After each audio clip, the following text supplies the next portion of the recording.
Hello साथियों, मेरा सभी को नमस्कार। हमारे डेस्टिनेशन बिन नमनी चैनल पे आप सभी का स्वागत है।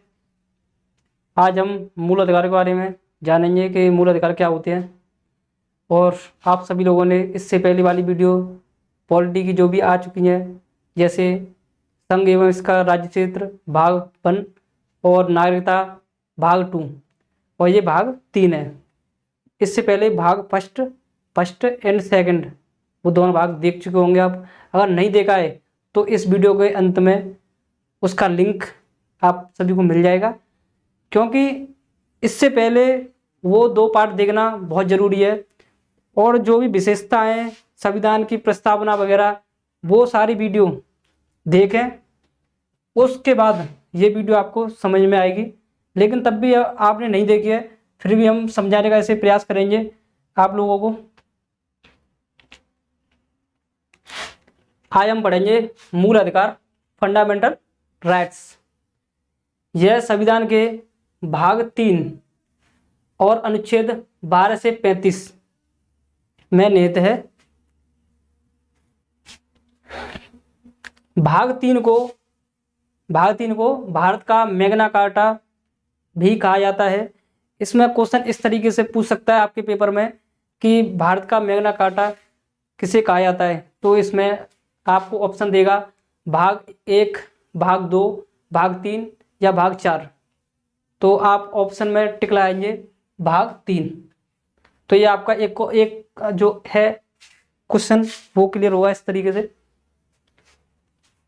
हमारे मूल रूप से 7 मूल अधिकार हमें प्राप्त थे। इससे पहले मूल अधिकारों के बारे में आपने शायद कहीं जाना होगा।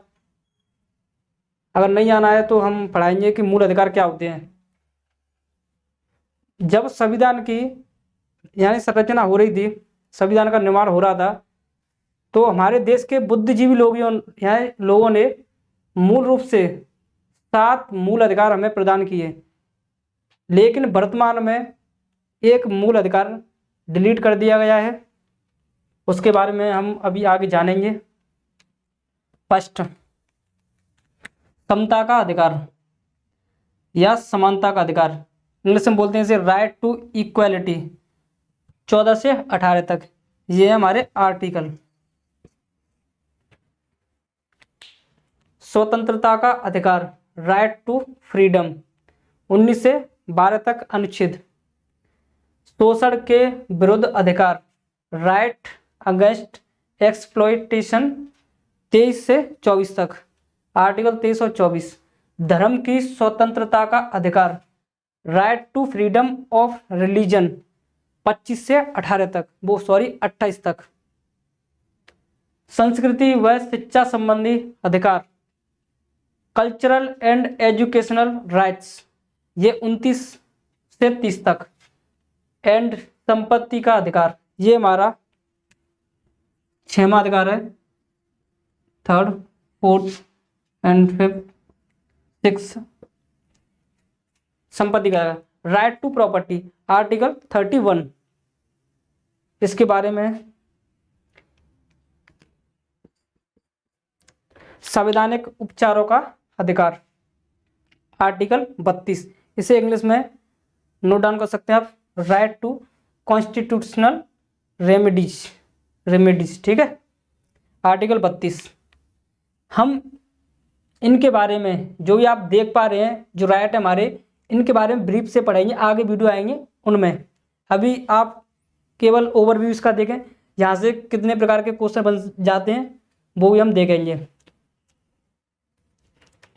देखिए, समता का अधिकार, आपको क्वेश्चन इस प्रकार भी मिल सकता है कि समता का अधिकार आर्टिकल कितने से कितने में निहित है। तो आर्टिकल आपको दे देगा 14 से 18 या 19 से 22 या 23 से 24 या 25 से 28। तो आपको ऑप्शन में लगाना है 14 से 18। इसी प्रकार शोषण के विरुद्ध अधिकार, ये भी क्वेश्चन पूछ लेता है, मिल जाता है क्वेश्चन कि शोषण के विरुद्ध अधिकार ये आर्टिकल कितने में निहित है, 23 से 24 तक। और उसमें ऑप्शन 4 दे देगा, 25 से 28 या 12 से 35, कुछ भी दे सकता है, या 29 से 30 या 31। तो आप 23 से 24 क्लिक करके आएंगे उस पर।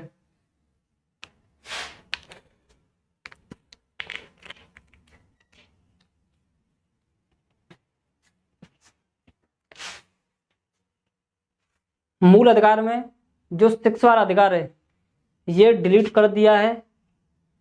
इससे पहले ये डिलीट क्यों किया गया है, पहले तो इसके बारे में जानेंगे हम। 44वें संविधान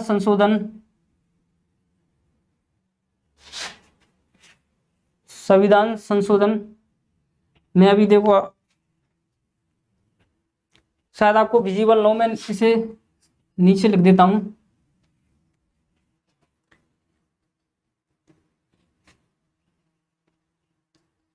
चवालीसवें संविधान संशोधन 1978 भाग 12 व आर्टिकल 300 का या ए, जो 44वां कॉन्स्टिट्यूशन अमेंडमेंट हुआ था या संविधान संशोधन 1978 में भाग 12 व आर्टिकल या अनुच्छेद 300 का में जो संपत्ति का अधिकार पहुंचा दिया गया है, ये डिलीट कर दिया गया है। और इसके बाद संविधानिक उपचारों का अधिकार आर्टिकल 32, यहाँ पर सुप्रीम कोर्ट, उच्चतम न्यायालय में हम मूल अधिकारों के उल्लंघन के बारे में रिट जारी कर सकते हैं। सॉरी, रिट नहीं, यानी कि अगर हमारे मूल अधिकारों का कोई उल्लंघन करता है तो हम याचिका दायर कर सकते हैं संविधानिक, यानी कि आर्टिकल 32 के तहत सुप्रीम कोर्ट में। लेकिन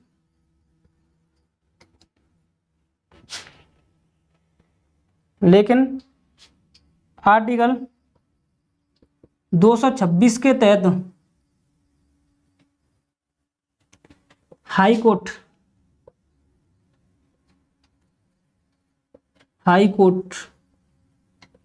यानी कि उच्च न्यायालय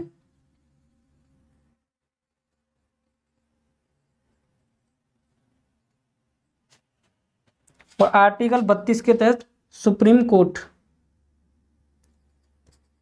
उच्चतम न्यायालय।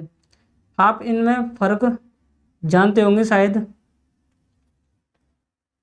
उस दिन ही बताया था मैंने कि किसे उच्चतम न्यायालय या सुप्रीम कोर्ट या हाई कोर्ट, ये वोकैबुलरी समझे आप, शब्दावली से ही सब कुछ होता है। यहाँ से क्वेश्चन बनता है एक इस तरीके से कि उच्च न्यायालय में हम याचिका किस तरीके से दायर करते हैं, आर्टिकल 226 के तहत, और उसमें ऑप्शन भी दिया हुआ आर्टिकल 32 के तहत। इस तरीके से ऑप्शन दिए होंगे उसमें, तो आप लगाएंगे उसमें आर्टिकल 226 के तहत। इसी प्रकार आर्टिकल 32 के तहत मूल अधिकारों का उल्लंघन हो रहा होगा तो हम याचिका दायर कर सकते हैं उच्चतम न्यायालय में, यानी सुप्रीम कोर्ट में। किसी तरीके से भी आपको वो ऑप्शन में सुप्रीम कोर्ट यानी सुप्रीम कोर्ट दे या उच्चतम न्यायालय दे, तो आप आर्टिकल 32 लाएंगे। किसे लिखे अभी?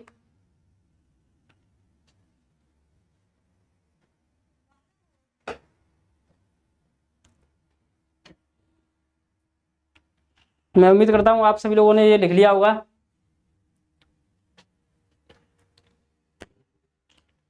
इसके बारे में,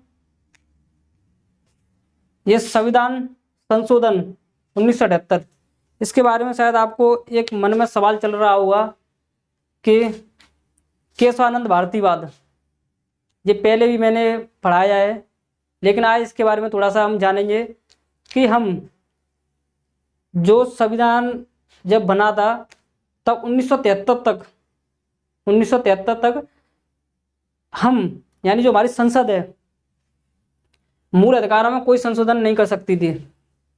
लेकिन केशवानंद भारतीवाद के बाद ऐसा क्या हुआ कि इसमें संशोधन करना पड़ा। अगर संशोधन नहीं होता तो आज हमारा संविधान टूट जाता, उसकी जो मूल भावना थी वो नष्ट हो सकती थी। इसलिए ये उस समय बहुत आवश्यक हो गया।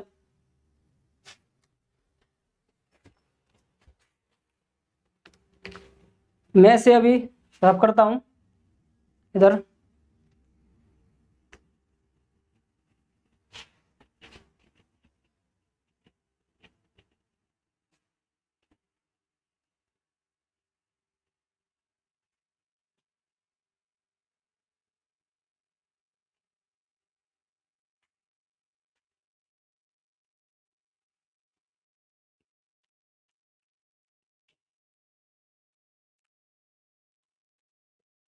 आर्टिकल 368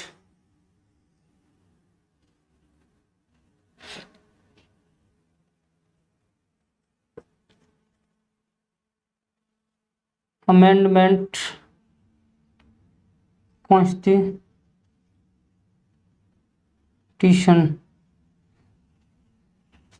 आर्टिकल 367 के तहत संविधान संशोधन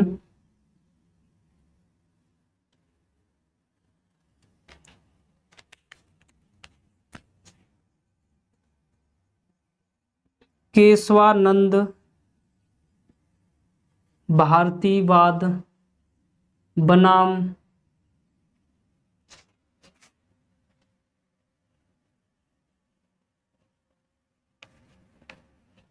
केरल राज्य,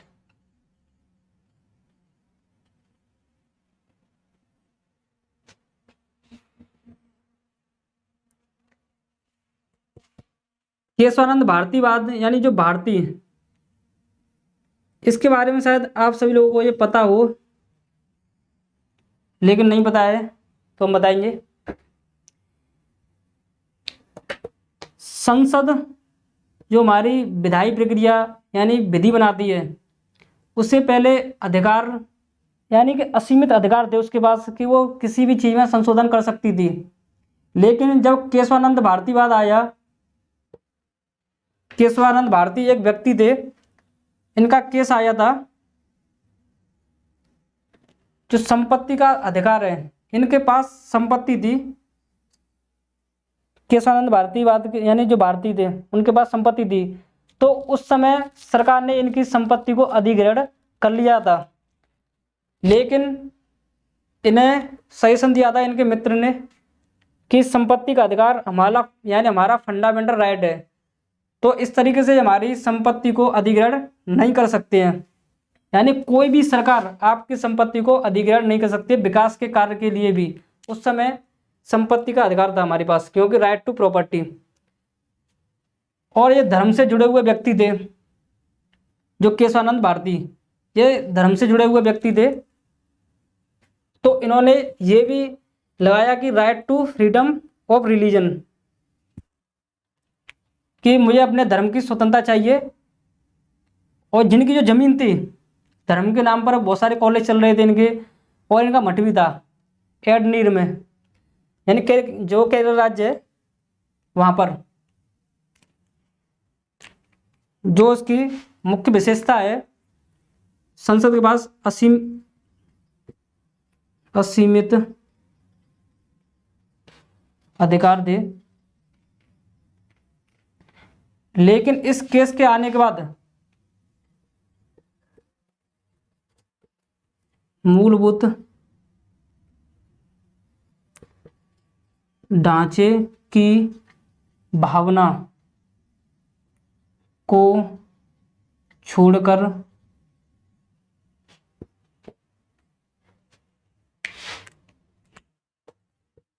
संसद संशोधन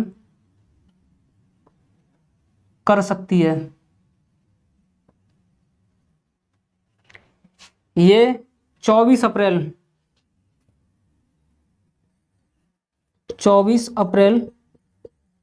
1973 के समय की बात है। चीफ जस्टिस मुख्य न्यायाधीश सीकरी व 12 अन्य न्यायाधीश। यह 13 न्यायाधीश की एक बेंच थी, उसमें से चीफ जस्टिस सीकरी व 12 अन्य न्यायाधीश से उच्चतम न्यायालय के, माननीय उच्चतम न्यायालय के। तो उसमें इन्होंने एक फैसला दिया, जो 7 जज थे चीफ जस्टिस और 6 अन्य जज थे, उन्होंने ये फैसला किया कि जो मूल अधिकार की जो मूल भावनाएं, यानी मूलभूत ढांचे में की भावना को छोड़कर संसद किसी भी अधिकार को संशोधन कर सकती है। तो ये बात था, इससे क्वेश्चन बन सकता है आपके पेपर में कि केशवानंद भारतीवाद 24 अप्रैल 1973 में ये फैसला दिया था उच्चतम न्यायालय ने। उसमें जज थे सीकरी, मुख्य न्यायाधीश। इसे अभी लिखे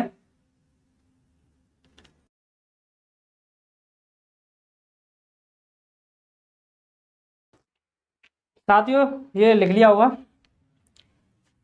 यहाँ पे एक बात और मेंशन कर लें आप लोग कि वर्तमान में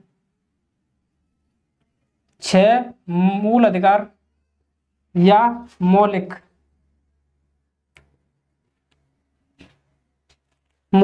अधिकार भी बोल सकते हैं।